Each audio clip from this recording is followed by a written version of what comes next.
Oke, selamat datang teman-teman semua. Pernah kepikiran nggak, gimana caranya lembaga survei bisa tahu hasil pemilu cuma dari nanya ke beberapa ibu orang? Atau gimana ilmuwan bisa memperkirakan rata-rata sesuatu tanpa ngukur semuanya? Penasaran gimana caranya? Nah, itulah yang akan kita bongkar sama-sama hari ini. Seni melakukan estimasi menggunakan selang kepercayaan. Ini nih pertanyaan yang jadi inti dari statistika. Bayangin, kita mau tahu rata-rata pendapatan seluruh penduduk Indonesia. Wah, mustahil kan kalau kita harus datengin satu-satu? Nah, disinilah statistika menunjukkan keajaibannya. Kita akan belajar cara mengambil jalan pintas yang cerdas, tapi tetap bisa dipertanggungjawabkan secara ilmiah untuk menjawab pertanyaan-pertanyaan raksasa seperti ini. Oke, untuk jawab pertanyaan tadi, kita mulai dari yang paling gampang dan paling intuitif dulu ya. Dalam statistik, ini namanya estimasi titik. Tenang, istilahnya aja yang keren. Konsepnya gampang banget kok. Gini cara mainnya. Misalnya, kita mau tahu rata-rata tinggi mahasiswa di kampus. Daripada ngukur ribuan orang, kita ambil aja sampel acak. Katakanlah 50 mahasiswa. Kita ukur tinggi mereka semua, terus kita hitung rata-ratanya. Nah, angka rata-rata dari 50 orang inilah yang kita sebut estimasi titik. Simpel banget kan? Ini jadi satu-satunya tebakan kita untuk rata-rata tinggi seluruh mahasiswa di kampus itu. Tapi disinilah masalahnya muncul. Seberapa besar sih kemungkinan tebakan tunggal kita itu benar-benar pas? Dari ribuan mahasiswa, kita cuma nembak satu angka. Peluangnya untuk tepat 100% itu kecil banget kan? Rasanya kayak nembak target super kecil dari jarak jauh sambil tutup mata. Ya, mungkin bisa kena, tapi kemungkinannya kecil sekali. Inilah kelemahan utama estimasi titik. Dia itu sangat presisi, tapi hampir bisa dipastikan salah. Nah, karena tebakan tunggal kita itu riskan banget, kita butuh pendekatan yang lebih aman dan lebih realistis. Kita nggak butuh satu titik, tapi sebuah rentang, sebuah jangkauan, di mana kita yakin nilai aslinya ada di dalam situ. Inilah yang kita sebut sebagai jaring kepercayaan. Biar gampang, bayangin kita lagi mancing. Estimasi titik itu kayak pakai tombak. Kita cuma punya satu kesempatan buat menusuk ikannya. Kalau meleset sedikit aja, ya udah kita nggak dapat apa-apa. Nah, selang kepercayaan itu ibaratnya kita pakai jaring yang lebar. Kita mungkin nggak tahu persis posisi ikannya di mana, tapi dengan jaring yang lebar, peluang kita buat menangkap ikan itu jauh lebih besar. Itulah idenya, kita menebar jaring untuk menangkap nilai rata-rata populasi yang sebenarnya. Coba lihat gambar ini deh, ini keren banget visualisasinya. Setiap garis hijau atau merah itu adalah satu jaring kepercayaan yang kita buat dari sampel yang berbeda-beda. Perhatikan garis tengah yang lurus itu adalah rata-rata populasi yang sebenarnya, ikan yang kita cari. Sebagian besar jaring berhasil menangkap garis itu kan? Tentu, ada beberapa yang meleset. Nah, inilah inti dari tingkat kepercayaan 95%. Artinya, kalau kita lempar jaring ini 100 kali, kita berharap sekitar 95 jaring kita bakal berhasil menangkap si ikan. Oke, sekarang pertanyaannya, gimana cara bikin jaring ini? Seberapa lebar jaringnya? Nah, statistik menyediakan dua alat utama untuk ini. Namanya distribusi Z dan distribusi T. Pilihan kita antara dua alat ini cuma bergantung pada satu informasi krusial. Kita tahu nggak sih seberapa beragam data di populasi yang kita teliti? Jadi, pertanyaan kuncinya cuma satu. Apakah kita tahu simpangan baku populasi? Simpangan baku, yang simbolnya huruf Yunani sigma ini, gampangnya adalah ukuran seberapa menyebar datanya. Apakah datanya ngumpul dekat rata-rata atau terpencar jauh? Nah, jawaban dari pertanyaan ini, tahu atau tidak tahu, akan menentukan kita pakai alat Z atau alat T mati. Ini dia peta jalan kita, gampang banget kok. Pertama, kita tanya, kita tahu nilai sigmanya nggak? Kalau jawabannya ya, meskipun ini jarang banget di dunia nyata, hidup kita gampang. Langsung pakai distribusi Z. Tapi kalau jawabannya tidak, kita lanjut ke pertanyaan kedua. Ukuran sampel kita, N cukup besar nggak? Biasanya patokannya 30. Kalau iya, kita masih bisa pakai distribusi Z sebagai pendekatan yang cukup akurat. Nah, kalau sigmanya nggak diketahui dan sampel kita kecil di bawah 30, barulah kita pakai alat andalan kita, distribusi T.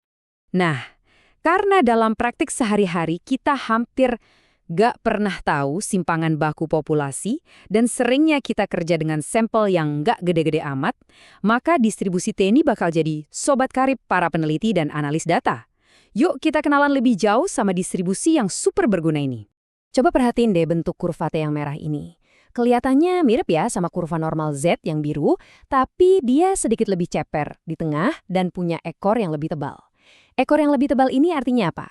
Gampangnya gini, distribusi T ini lebih hati-hati. Dia sadar bahwa karena kita nggak tahu simpangan baku populasi, ada ketidakpastian yang lebih besar. Jadi, dia menganggap kemungkinan munculnya nilai-nilai ekstrim itu sedikit lebih tinggi. Sifat konservatif inilah yang bikin distribusi T jadi andalan untuk situasi dunia nyata.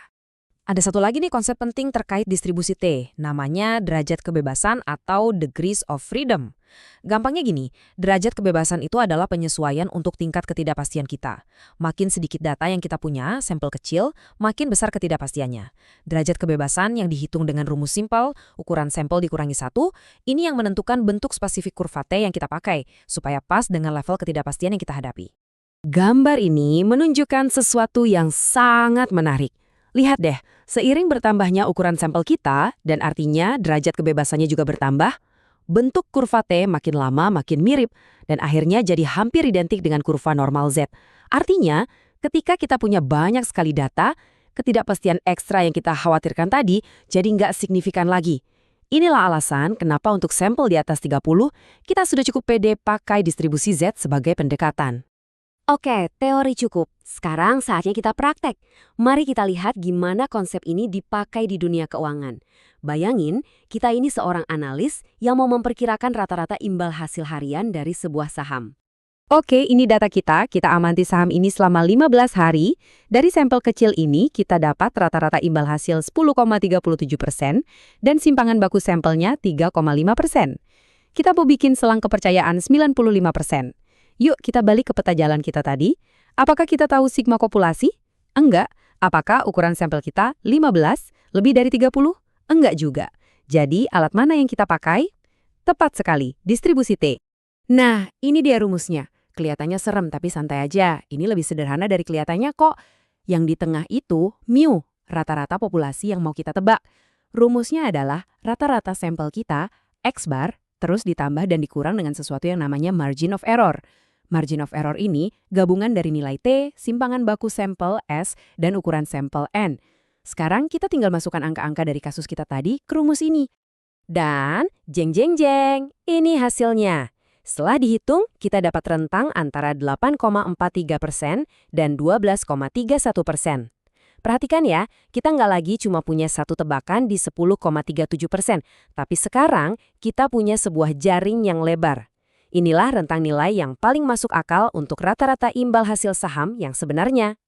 Oke, teman-teman, bagian ini super penting. Tolong perhatikan baik-baik cara kita mengartikannya. Kalimat yang benar adalah, kita 95% yakin bahwa rata-rata imbal hasil populasi yang sebenarnya berada di antara 8,43% dan 12,31%. Angka 95% ini bukan probabilitas. Rata-rata populasi itu nilainya tetap, entah dia ada di dalam atau di luar rentang kita. Angka 95% ini adalah tingkat kepercayaan kita pada metode yang kita pakai. Artinya, kalau kita ulang proses ini 100 kali, kita yakin sekitar 95 dari jaring yang kita buat akan berhasil menangkap nilai yang sebenarnya. Sekarang mungkin ada yang nanya, oke, saya udah bisa bikin jaring, tapi bisa nggak jaringnya dibikin lebih presisi, lebih sempit gitu? Jawabannya, bisa banget.